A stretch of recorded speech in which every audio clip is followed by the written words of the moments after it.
साथियों नमस्कार। आप सभी का बहुत बहुत स्वागत है मेरे YouTube channel history with Amit sir में। साथियों, असिस्टेंट प्रोफेसर हायर की वैकेंसी के लिए और जीडीसी के लिए मैं एक प्रश्नों की श्रृंखला संचालित कर रहा हूं, जिसमें आप सभी लोगों के लिए एक बार फिर से एक जबरदस्त और चैलेंजिंग क्वेश्चन लेकर आपके बीच में उपस्थित हूं। देखिए, ट्रेड यूनियन या मजदूर यूनियन से संबंधित क्वेश्चन पूछे जाते हैं। तो यहां पर आपके लिए एक प्रश्न है, निम्नलिखित में से कौन सा सत्य नहीं है? इन कथनों में से कौन सा सत्य नहीं है? पहला ऑप्शन है, 1870 में शशिपाद बनर्जी ने भारत श्रमजीवी मासिक पत्रिका निकाली। दूसरा कथन है, 1890 ईस्वी में नारायण मेघाजी लोखंडे ने बंबई मिल हैंड्स एसोसिएशन बनाया। तीसरा है, 1878 ईस्वी में सोराबजी सपूरजी बंगाली ने बंगाल विधान परिषद में मजदूरों के काम के घंटे सीमित करने के लिए एक विधेयक रखने की कोशिश की। और चौथा है, भारत श्रमजीवी पत्रिका का मूल मकसद मजदूरों को शिक्षित करना था। यहां पर विकल्प दिए गए हैं, विकल्प केवल 1 और 3, विकल्प बी में केवल 2 और 3, विकल्प सी में केवल 3 और विकल्प डी में 1, 2 एवं 4। तो इनमें से कौन सा गलत है? चलिए इसके बारे में जानकारी करते हैं।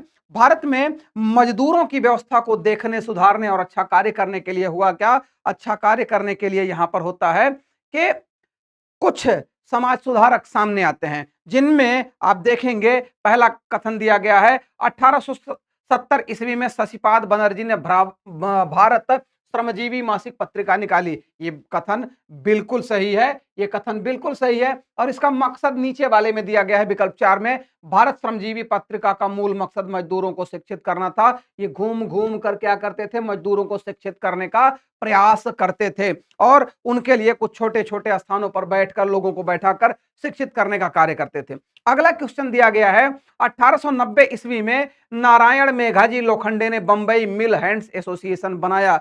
जी हां, बिल्कुल सही है। नारायण मेघाजी लोखंडे साहब ने ये क्या करते थे? गांव में मजदूरों की छोटी छोटी सभाएं आयोजित करते थे और बंबई फैक्ट्री जो एक्ट आया था, कमीशन था, सॉरी, जो बंबई फैक्ट्री कमीशन था, उस कमीशन को लगभग 5500 मजदूरों के हस्ताक्षर वाला इन्होंने पत्र भेजा था। और किस कार्य के लिए? ताकि मजदूरों की व्यवस्था सुधारी जा सके, मजदूरों का जीवन स्तर सुधारा जा सके। अगला ये कथन भी सही हो गया। तीसरा है, 1878 में सोराबजी सपूरजी बंगाली ने बंगाल विधान परिषद में मजदूरों के काम के घंटे सीमित करने के लिए एक विधेयक रखने की कोशिश की थी। जी हां, ये बात भी बिल्कुल सही है। उन्होंने विधेयक रखने की कोशिश की थी और वो विधेयक असफल भी हो गया था। वो विधेयक इन्होंने रखने की कोशिश की और वो असफल भी हो गया था। कथन लगभग ठीक है, लेकिन यहां पर एक छोटी सी गलती है कि इन्होंने बंबई में किया था, ना कि बंगाल में। तो ये आपका उत्तर यहां पर क्या हो रहा है? ये इन्होंने जो विधेयक रखने का प्रयास किया था, वो बॉम्बे विधान परिषद में मजदूरों के लिए काम के घंटे सीमित करने का प्रयास किया था, इसके लिए एक विधेयक रखा था। तो ये बंगाल ना होकर बंबई था, इस नाते ये कथन गलत है और यही आपका उत्तर है। सी इज द राइट आंसर। केवल 3 आपका सही उत्तर है। क्या है? केवल 3 आपका सही उत्तर है। चलिए इसी क्रम में एक प्रश्न और देखते हैं, इसी क्रम में एक प्रश्न और देखते हैं। इस प्रश्न को मैंने एक बार सॉल्व भी कराया था, लेकिन उसी से संबंधित एक जबरदस्त प्रश्न यहां पर है। ध्यान से देखिए, प्रश्न क्या है? अमीर खुसरो की कौन सी रचना गद्य शैली में है? अमीर खुसरो की कौन सी रचना गद्य शैली में है? इसके लिए मैंने आपको कुछ अन्य चीजों के बारे में बताया था। ठीक है, कुछ अन्य चीजों के बारे में मैंने आपको यहां पर बताया था। तो गद्य शैली की बात जैसे ही हम करेंगे, हम लोग जैसे ही गद्य शैली की बात करेंगे, तो मैंने आपको बताया था खजाइन उल फुतूह, खजाइन उल फुतूह के बारे में मैंने आपको बताया था कि खजाइन उल फुतूह किस शैली में है। उत्तर होगा आपका डी। मैंने कुछ दिन पहले आपको बताया था खजाइन उल फुतूह क्या है? गद्य शैली में है। किरानुस्सादैन पद्य शैली में है। ठीक है, पद्य शैली में है। और क्या है? मिफ्ताउल फुतूह, ये भी क्या है? पद्य शैली में है। क्या है? ये पद्य शैली में है। और तुगलकनामा क्या है? यह भी पद्य शैली में है। यह भी क्या है? पद्य शैली में है।